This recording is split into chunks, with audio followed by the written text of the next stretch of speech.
Halo, apa kabar? Saya dengan Aryani, kembali lagi di YouTube channel Inixindo Bandung di segmen Inixpedia. Inixpedia kali ini akan membahas mengenai digital forensik. Apakah Anda sudah mengenal istilah digital forensik? Digital forensik berasal dari ilmu forensik, yaitu ilmu mengumpulkan dan memeriksa bukti. Forensik digital atau komputer ini berfokus pada domain digital termasuk forensik komputer, forensik jaringan, dan juga forensik mobile. Seiring berkembangnya profesi keamanan dunia maya, organisasi berlomba-lomba mempelajari pentingnya menggunakan praktek forensik digital ke dalam aktivitas sehari-hari mereka. Praktek forensik komputer dapat membantu menyelidiki serangan, anomali sistem, ataupun bahkan membantu administrator sistem mendeteksi masalah dengan menentukan spesifikasi fungsional normal dan memvalidasi informasi sistem untuk perilaku yang tidak teratur. Pernah mendengar hal seperti serangan atau insiden di dunia maya?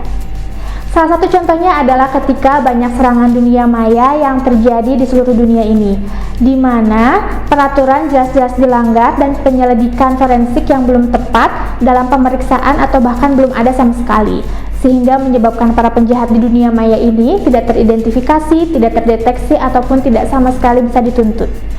Maka jika terjadi serangan di insiden dunia maya, penyelidikan secara kritis harus dilakukan secara forensik untuk menyimpan bukti yang terjadi di pelanggaran hukum. Para profesional keamanan cyber yang memahami prinsip-prinsip forensik digital dapat menjadi anggota tim penanganan insiden dan respon insiden. Materi digital forensik ini dapat memberikan pengetahuan dasar yang kuat mengenai konsep dan praktek utama dalam domain forensik digital yang relevan dengan organisasi saat ini. Digital forensik dapat memberikan pemahaman yang kuat tentang domain forensik digital. Sebelum tahun 1980-an, kejahatan yang melibatkan komputer ditangani oleh ketentuan hukum yang ada. Kejahatan komputer pertama kali diakui oleh Undang-Undang Pidana Komputer Florida di tahun 1978, termasuk undang-undang yang melarang modifikasi tidak sah ataupun penghapusan data pada sistem komputer. Pada tahun-tahun berikutnya, ruang lingkup cybercrime mulai berkembang dan beberapa undang-undang kemudian disahkan untuk mengatasi permasalahan hak cipta, privacy, pelecehan, cyberstalking, predator asing, maupun sektor pornografi pada anak. Baru pada tahun 1980-an, Undang-Undang Federal mulai memasukkan pelanggaran komputer. Nah, Kanada adalah negara pertama yang mengeluarkan undang-undang terkait kejahatan komputer pada tahun 1983. Hal ini diikuti oleh Amerika Serikat di tahun 1986, kemudian juga ada negara Australia di tahun 1989, dan Inggris menerbitkan undang-undang penyalahgunaan komputer di tahun 1990. Apakah kalian tahu mengenai bukti digital? Bukti digital adalah data-data yang dikumpulkan dari semua jenis penyimpanan digital yang menjadi subjek pemeriksaan forensik komputer. Dengan demikian, segala sesuatu yang membawa informasi digital dapat menjadi subjek penyelidikan, dan setiap pembawa informasi yang ditargetkan untuk pemeriksaan harus diperlakukan sebagai bukti. Salah seorang pakar digital forensik harus benar-benar terlatih dan berpengalaman dalam menggunakan cara untuk mengumpulkan semua data yang diperlukan sehingga bisa dijadikan bukti yang legal, yang semuanya sudah teratur dalam undang-undang tentunya. Sehingga ketika digunakan dalam pengadilan, bukti digital berada di bawah pedoman hukum yang sama seperti bukti lainnya. Pengadilan biasanya tidak perlu memerlukan lagi panduan yang lebih ketat. Nah, di Amerika Serikat, di Federal Rules of Evidence digunakan untuk mengevaluasi diterimanya bukti digital. Hukum yang berurusan dengan bukti digital terkait dengan dua permasalahan, yaitu integritas dan keaslian. Integritas memastikan bahwa tindakan menyita memperoleh media digital tidak mengubah bukti, baik secara asli maupun yang salinannya.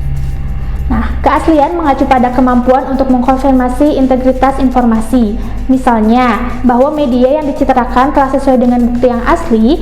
Mudahnya media digital untuk termodifikasi berarti mendokumentasikan lacak balak mulai dari TKP, analisis, hingga ke pengadilan. Ini penting dilakukan untuk menjaga kerahasiaan barang bukti. Lembaga penegak hukum harus memiliki lacak balak yang tepat ketika menangani bukti yang dipakai untuk menjamin bahwa bukti yang digunakan untuk analisis forensik ini adalah yang tepat. Siapa saja yang bisa ikut dalam training materi digital forensik? Program digital forensik ini didesain untuk semua profesional IT yang khususnya fokus kepada keamanan informasi, komputer forensik, serta insiden respon. Contohnya, polisi, tentara, atau personal penegak hukum lainnya. Mungkin ada juga di bagian security profesional, sistem administrator, profesional di bidang hukum, perbankan, asuransi, di bagian pemerintahan, maupun untuk manajer IT lainnya. Apa saja yang akan dibahas dalam training di materi digital forensik? Yang pertama, mengenal aturan komputer forensik yang ada di seluruh dunia. Kemudian memahami proses investigasi digital forensik, memahami hard disk dan file system, melakukan forensic operating system, memahami teknik melewati anti forensik, membahas data acquisition dan duplication, melakukan network forensik, melakukan investigasi web attack, memahami database forensik dan cloud forensik, kemudian juga mempraktekkan malware forensik, investigating email crimes. Terima kasih telah menyaksikan video Inixpedia. Jangan lupa untuk follow Instagram kita di @inixindobandung untuk mengetahui seputar update jadwal, informasi, kegiatan kita lainnya. Dan jangan lupa untuk like, komen, subscribe channel YouTube Inixindo Bandung untuk menyaksikan konten terbaru lainnya. Sampai jumpa!